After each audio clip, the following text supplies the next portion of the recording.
first downside section here is our freshwater whiptail. So specifically in the country of about 600 kilometers southwest and go all the way out to the North Star. And in this area we've got a number of plants and animals with a really cool adaptation for the world's environment. And I'll also talk a little bit about the life cycle of some animals as well. I'm going to do a whole lot of 23 more today to make sure you've got some behind there. So that's the most stuff that we use to be more country and now, if that's the chosen for this area, then it's going several months in the water through the really heavy wet season. But then also several months without water through the dry season. Now, during the dry season, this river is completely empty all the time of this season. However, the wet season, there is a rain and it comes right up and just continues like it is. Now, sometimes during the dry season, the water level gets very low. Sometimes it gets very hot and there's not enough oxygen in the water for the fish to actually survive. So with all these larger fish that we've got all tucked behind the concrete over here, these are all about fork-tailed catfish. Now, when the water level is very low during the dry season, and when there's not enough oxygen in the water, what these fork-tailed catfish can do is they can actually come up to the surface and they can take large gulps of air. So they can basically breathe the same air that we can. The fork-tailed catfish, they can quite comfortably live in temperatures that can actually exceed 40 degrees Celsius, which is pretty hot for a fish to be able to live in. All of the smaller, darker fish that you see sort of scattered at the back there, they're mainly got to be our jade perch. Now the jade perch is also a fish that can live in very hot climates as well. So usually during the dry season, it's pretty much only the catfish and the jade perch are pretty much the last fish to stick around, because all the other ones in here basically just boil when it gets too hot during the dry season. I've got some local far north Queensland icons in here, which would be all about barramundi. So the barramundi are pretty much all these big ones at the top here.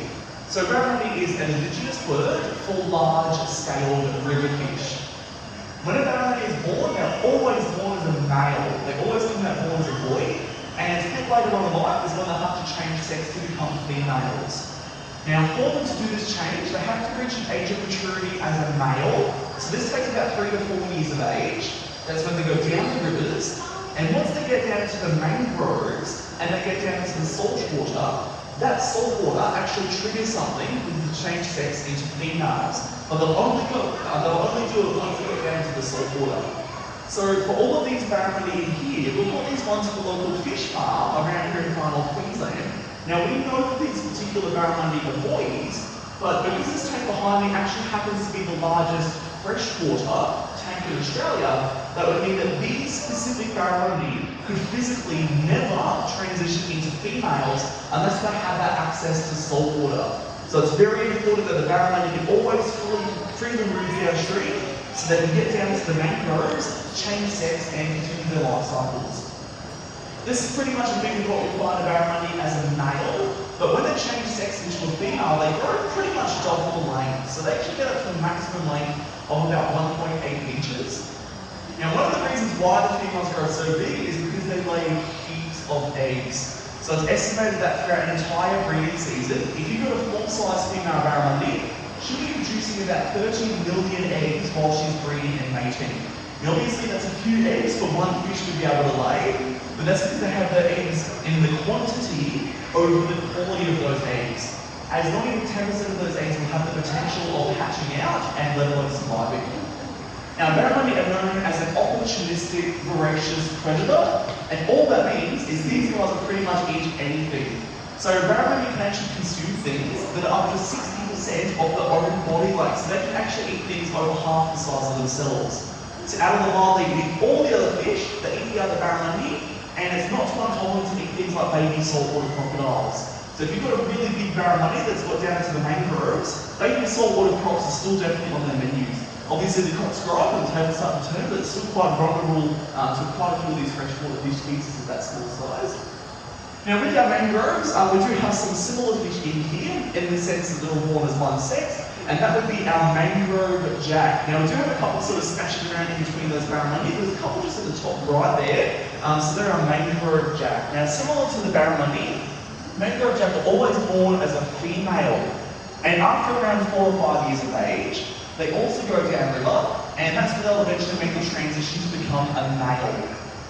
Mangrove jack are known as an ambush predator, so they love lurking in all the dark areas, they're hiding underneath any fallen logs, any little crevices, or sometimes even just the roots of the mangroves, just sitting there waiting for those smaller fish to swim past before they come out of their hiding places and snatch them up. So really excellent ambush predators down in the wild. And there's quite a beautiful fish in here called the Saratoga. So the Saratoga is at the very back at the moment. He's a long, skinny fish with that sort of wavy looking tail. Hopefully if you can see our Saratoga, once it gets a bit closer, check out its mouth, and you'll actually notice that it has an upwards facing mouth. Now that's a really great adaptation to this area, because by having an upwards facing mouth, that will allow the Saratoga to very easily feed off the surface of the water. So that's why the Saratoga is always hanging out by the surface, because he's trying to wait for a bug to land on the water and he can snatch it up really quickly. Now the really cool thing about the Saratoga is they're actually known to jump up and out of the water of heights of up to almost 2 meters. And it has actually been recorded a few times in the past that Saratoga will jump out of the rivers and they're actually grabbing insects or small animals in the trees that hang over the top of those rivers. So they're really incredibly intelligent fish. And then you definitely would have noticed there's a couple of beautiful stingrays in this tank. So we actually have 3 freshwater whiptail rays. So Jessica, she's up by her favourite spot up by the staircase there. She's always loved sitting up by the staircase. There's another one just down the front behind the concrete here. I'm not too sure where the third one's gone actually. Now guys, with these freshwater whiptail rays, they're a very new species. We only found them in 1989. So a lot of these freshwater fish were already found during the 18 and 1900s. But we only found this freshwater ray species about 30 years ago, so they're actually still researching them and still studying the species to this day. We do know that they do have a small venomous barb, so hopefully if they get a bit closer, if they go for a swim, if you look about 20 centimetres away from the body, there's a very slight little bump on the top of the tail, and that's exactly where the stingray barb is going to be. Now normally I have a stingray barb to pass around and show you guys, unfortunately it's gone missing over the past couple of weeks.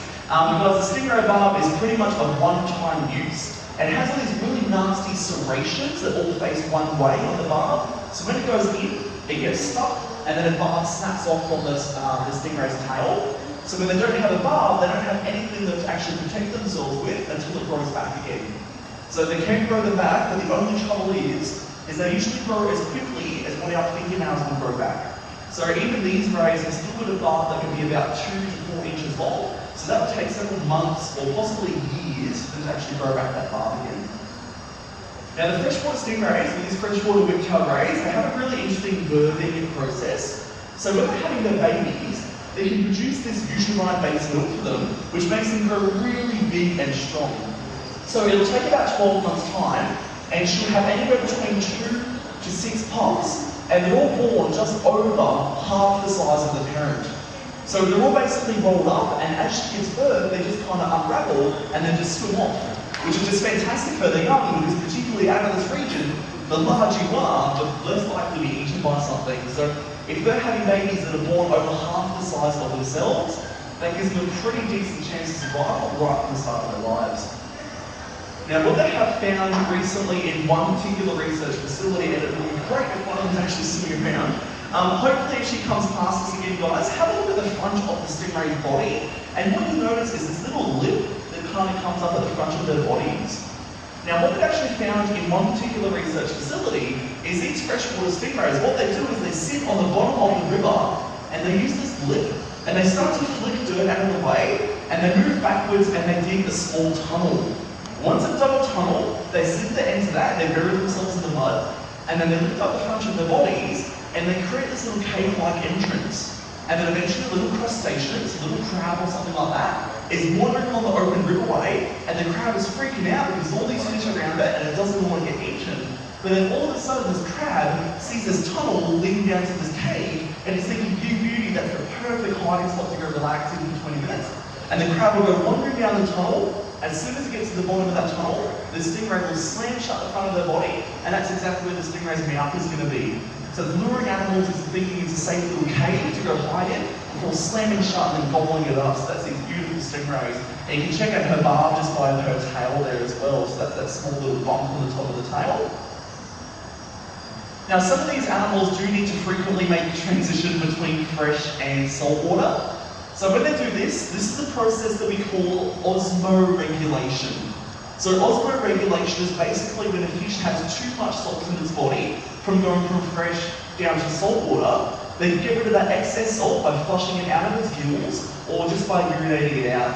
So that way all these animals, like all the barramundi and all of your mangrove jack over there, they can osmoregulate to continue their life cycles in other ecosystems such as the mangroves.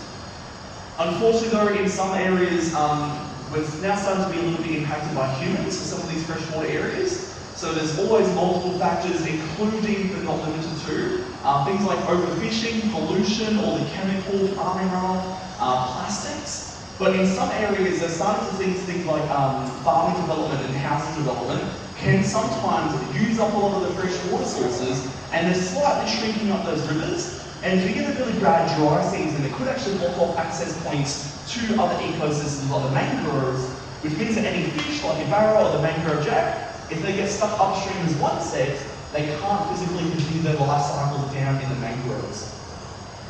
So right now, you're just at the very beginning of the aquarium. So the whole idea is you're in the middle of Queensland in a freshwater riverway.